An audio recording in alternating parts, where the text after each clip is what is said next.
Merci de rester fidèle à OLE Télévision. Mesdames, Messieurs, bonjour et bienvenue à ce journal hebdomadaire. Ouvrons ce journal hebdomadaire par cette actualité. Jean-Michel Samalou Kondé et Jean-Pierre Lacroix ont échangé sur la paix et la sécurité et le retrait de la MONUSCO. Cet entretien Près de a eu 8000 lieu à déplacés en Kinshasa détresse le installés mardi depuis 6 janvier juin. Suivez 2023 ce sur le site de reportage. Djingue et le territoire de Tchungoud, dans la province de Tour, ont besoin d'une aide en urgence, a constaté dimanche 4 juin l'une de nos sources concordantes.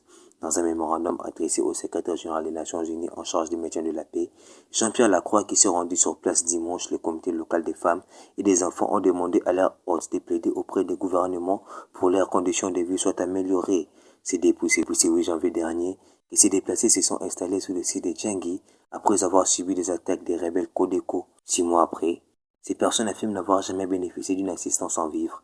Des femmes et jeunes filles qui tentent de se rendre dans leurs champs pour faire les récoltes sont parfois violées, doivent aussi perdre leur vie.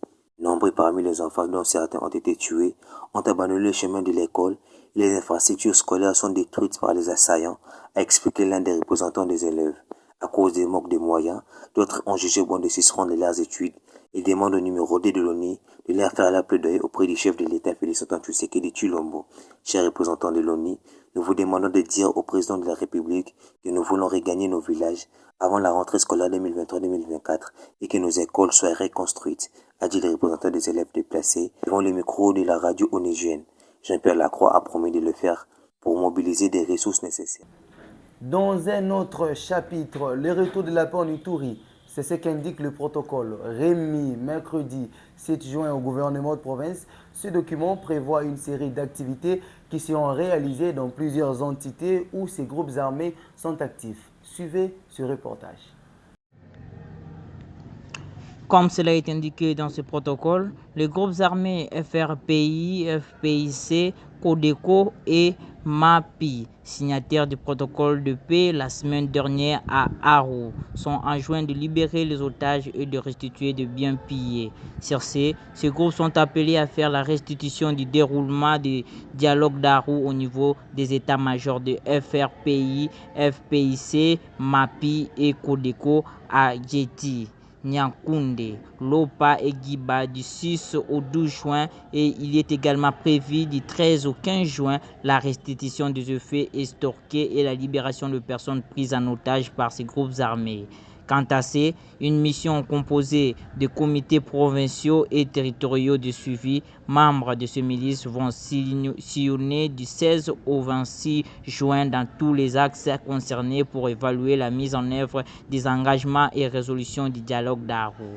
Ici, de savoir que, selon le chronogramme d'activité, c'est à partir du 27 juin que des sites de désarmement et de mobilisation seront aménagés à Bambo, Pimbo, Aveba, Nyoka, Irumo Centre sous la supervision des responsables du PDDRCS, de la 32e région militaire et de la MONUSCO.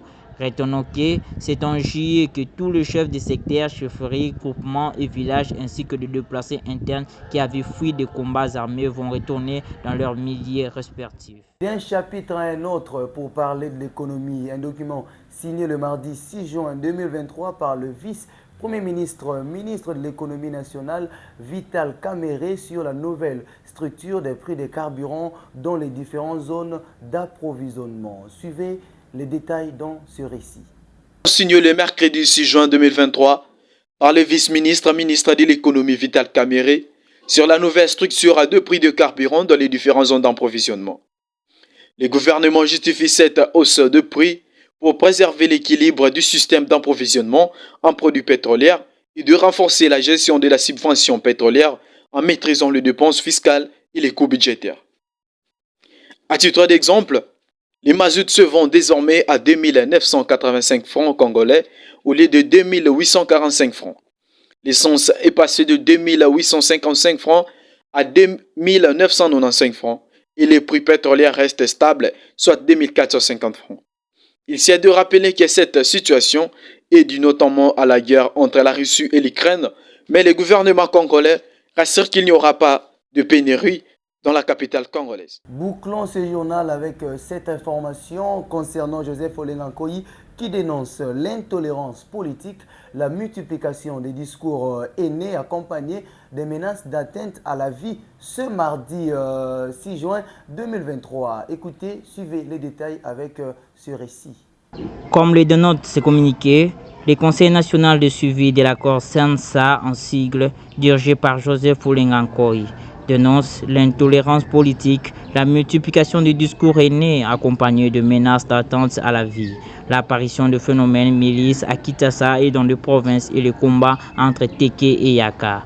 Et sur ce, le SENSA recommande au président de la République Félix Tshisekedi ainsi que le gouvernement de Samalou Kondé de garantir l'unité nationale, de prendre des mesures plus dramatiques pour préserver la sécurité des personnes et leurs biens. Cependant, la SENSA rajoute que le protocole du gouvernement de s'abstenir de toute discrimination sur base d'appartenance politique dans la suspension des services publics de l'État et de garantir l'égalité de droits reconnus par la Constitution à tous les mouvements politiques et sociaux. Et il demande aux leaders sociopolitiques ainsi qu'au peuple congolais dans son ensemble de s'abstenir de tout propos de nature à exacerber le climat politique ethno-tribaux et provinciaux.